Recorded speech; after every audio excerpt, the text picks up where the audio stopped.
ಹಳೆಯ ಚಿನ್ನದ ಒಡವೆನ ಅಧಿಕ ಬೆಲೆಗೆ ಮಾರಬೇಕೆ ಅಂದ್ರೆ ಆಟಿಕಾಗೆ ಕಾಲ್ ಮಾಡಿ 880300 ಅಟ್ಟಿಕಾ ಗೋಲ್ಡ್ ಕಂಪನಿ.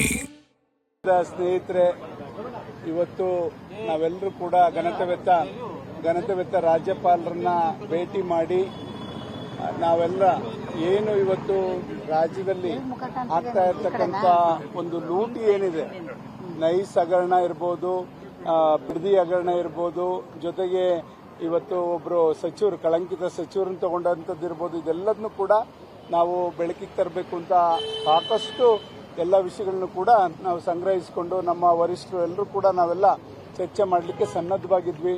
ಆದರೆ ಈ ಸರ್ಕಾರ ಒಂದು ಅವರು ಆ ಮಂತ್ರಿನ ಇಟ್ಕೊಂಡು ಇವತ್ತು ರಾಜ್ಯ ನಡೆಸ್ತೀವಿ ಅಂತಂದ್ರೆ ಒಂದು ಕಳಂಕಿತ 186 ಕೋಟಿ ಹಗರಣ ಆಗಿರ್ತಕ್ಕಂಥ ಒಂದು ಇಲಾಖೆನಲ್ಲಿ ವಾಲ್ಮೀಕಿ ನಿಗಮದಿಂದ ಇಲ್ಲಿವರೆಗೂ ಕೂಡ ಒಂದು ಪೈಸೆ ದುಡ್ಡನ್ನು ಕೂಡ ಒಂದು ಸಮಾಜಕ್ಕೆ ಕೊಡ್ಲಿಕ್ಕಾಗದಿದ್ದಂಥ ಸಂದರ್ಭದಲ್ಲಿ ಅಂಥವ್ರನ್ನೇ ಮತ್ತೆ ಇವರು ಸಚಿವರು ಮಾಡಿಕೊಂಡು ಸರ್ಕಾರ ನಡೆಸ್ತಾರೆ ಅಂದ್ರೆ ಇದು ಇವರಿಗೆ ಎಷ್ಟು ಅಸಹ್ಯ ಅನಿಸ್ತದೋ ಗೊತ್ತಿಲ್ಲ.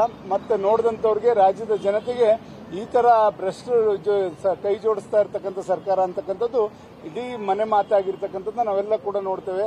ಅದರಿಂದ ಈ 3 ವಿಚಾರಗಳು, ಅದ್ರ ಜೊತೆ ನೈಸು ಕೂಡ ಅದ್ರ 30 ವರ್ಷ ಅವಧಿ ಮುಗಿದ್ರು ಕೂಡ ಅವ್ರು ಇನ್ನೂ ಟೋಲ್ ಕಲೆಕ್ಟ್ ಮಾಡ್ತಾ ಇರ್ತಕ್ಕಂಥದ್ದಿರ್ಬೋದು, 5 ಕಿಲೋಮೀಟರ್ ವ್ಯಾಪ್ತಿನ ಇವರು ಅಭಿವೃದ್ಧಿ ಪಡಿಸಿರ್ತಕ್ಕಂಥದ್ದು ಬಿಟ್ರೆ ಇನ್ನೂ ಮಾಡಬೇಕಾಗಿದ್ದಂಥ ಕೆಲಸ ಇನ್ನೂ ಕೂಡ ಕೈಗೆತ್ಕೊಂಡಿಲ್ಲ. ಮತ್ತೆ ಅದಕ್ಕೆ ಬೇಕಾದಂತ ಜಮೀನಿಗಿನ ಹೆಚ್ಚಿನ ಒಂದು ಜಮೀನನ್ನ ಇವರು ರೈತರಿಂದ ಪಡ್ಕೊಂಡು 10 ರೂಪಾಯಿ ರೇಟ್ನಲ್ಲಿ ಇವರು ಇದನ್ನ ಮಾಡಿಕೊಂಡು ಇವತ್ತು ಸ್ವೇಚ್ಛಾಚಾರವಾಗಿ ಅಲ್ಲಿ ಒಂದು ಅವ್ಯವಹಾರವನ್ನು ಮಾಡ್ತಾ ಇರ್ತಕ್ಕಂಥದ್ದನ್ನ ಬೆಳಕಿಗೆ ತರಲಿಕ್ಕೆ ನಾವು ಸಾಕಷ್ಟು ಪ್ರಯತ್ನಗಳನ್ನ ಮಾಡ್ತಾ ಇದ್ವಿ.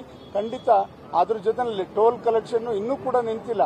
ಇದು ಹೈಕೋರ್ಟ್ ಆದೇಶ ಇದ್ರೂ ಕೂಡ ಅದನ್ನ ಕಾರ್ಯಗತ ತರಲಿಕ್ಕೆ ರಾಜ್ಯ ಸರ್ಕಾರ ಅದ್ರ ಕಡೆ ಒಂದು ಮುಖ ಮಾಡದೇ ಇರತಕ್ಕಂಥದ್ದು ಅಸಹ್ಯಕರ ಅಂತಕ್ಕಂಥದ್ದನ್ನ ಇದನ್ನ ನೋಡಿ ಸರ್ಕಾರಕ್ಕೆ ಇಂಥವರೇ ಬೇಕಾಗಿರ್ತಕ್ಕಂಥದ್ದು, ಇದರಲ್ಲಿ ಯಾರೋ ಶಾಮೀಲ್ ಇರಬೇಕು, ಸರ್ಕಾರದಲ್ಲಿ ಇರ್ತಕ್ಕಂಥವರೇ ಇದನ್ನು ಕೊಂಡ್ಕೊಂಡಿರ್ಬೋದೇನೋ ಅಂತಕ್ಕಂಥ ಒಂದು ಊಹಾಪೂಹ ಮತ್ತೆ ಅನುಮಾನ ನಮ್ಮೆಲ್ಲರಿಗೂ ಕೂಡ ವ್ಯಕ್ತ ಆಗ್ತಾ ಇದೆ. ಇದೆಲ್ಲದನ್ನು ಕೂಡ ಸ್ಪಷ್ಟೀಕರಿಸಿ ಈ ಏನು ಹೈಕೋರ್ಟ್ ಕೊಟ್ಟಿರ್ತಕ್ಕಂಥ ಆದೇಶವನ್ನ ಎತ್ತಿಡಿದು ಅಲ್ಲಿರ್ತಕ್ಕಂಥ ಲೋಪದೋಷಗಳನ್ನೆಲ್ಲ ಸರಿಪಡಿಸಿ ಅಂತಕ್ಕಂಥದ್ದನ್ನ ಬೆಳಗ್ಗೆ ನಾವು ಚೀಫ್ ಸೆಕ್ರೆಟರಿ ಅವ್ರಿಗೂ ಕೊಟ್ವಿ. ಮತ್ತೆ ಇವಾಗ ಸನ್ಮಾನ್ಯ ನಿಖಿಲ್ ಕುಮಾರಸ್ವಾಮಿ ಅವರು ಮತ್ತೆ ನಮ್ಮ ಭೋಜೇಗೌಡರು ಮತ್ತೆ ಎಲ್ಲ ನಮ್ಮ ಶಾಸಕ ಮಿತ್ರರು ಸೇರಿ ಇವತ್ತು ಘನತೆವೆತ್ತ ರಾಜ್ಯಪಾಲರನ್ನ ಭೇಟಿ ಮಾಡಿ ಇಂಥದ್ದೆಲ್ಲದನ್ನು ಕೂಡ ರಾಜ್ಯದ ಬೊಕ್ಕಸಕ್ಕೆ ಕೊಳ್ಳೆ ಹೊಡಿತಾ ಇರ್ತಕ್ಕಂಥ ಈ ಸರ್ಕಾರದ ಒಂದು ತೀರ್ಮಾನಗಳಿಗೆ ನೀವು ಕಡಿವಾಣ ಹಾಕಬೇಕು ಅಂತಕ್ಕಂಥ ನಿಟ್ಟಿನಲ್ಲಿ ನಾವು ಇವತ್ತು ಅವರಿಗೆ ಮನವಿಯನ್ನು ಕೊಟ್ಟಿದ್ದೀನಿ. ಖಂಡಿತ ಅದ್ರ ಬಗ್ಗೆ ನಾನು ಗಮನ ಹರಿಸ್ತೀನಿ ಅಂತಕ್ಕಂಥ ಮಾತನ್ನು ಕೂಡ ಘನತೆವೆತ್ತ ರಾಜ್ಯಪಾಲರು ಹೇಳಿದ್ದಾರೆ. ಇದನ್ನ ತಮ್ಗೆಲ್ಲರಿಗೂ ಕೂಡ ಹೇಳಲಿಕ್ಕೆ ಬಯಸ್ತಾರೆ. ನಾಗೇಂದ್ರ ಅವ್ರದ್ದು ಅವರು ಏನು ಕಳಂಕಿತರಾಗಿದಾರಲ್ಲ ಅದನ್ನ ನಾವೆಲ್ಲರೂ ಕೂಡ ನಿನ್ನೆನೂ ಕೂಡ ಇವತ್ತು ನಮ್ಮ 2 ಪಕ್ಷದವರು ಹೋಗಿ ಅದನ್ನ ಅವ್ರಿಗೆ ಮನವಿ ಮಾಡಿದ್ದಾರೆ. ಅವರು ಇದಾಗಿ ಒಂದು ಲೋಕಸಭಾ ಚುನಾವಣೆ ಅದರಿಂದ ಹಣದಿಂದ ನಡೆಸಿರ್ತಕ್ಕಂಥದ್ದು ಕೂಡ ಅವತ್ತು ಬೆಳಕಿಗೆ ಬಂತು. ಜೊತೆಗೆ ಐಷಾರಾಮಿ ಕಾರ್ಗಳು ಖರೀದಿ ಮಾಡಿರ್ತಕ್ಕಂಥದ್ದು ಬೆಳಕಿಗೆ ಬಂದಿದ್ದಂಥದ್ದು.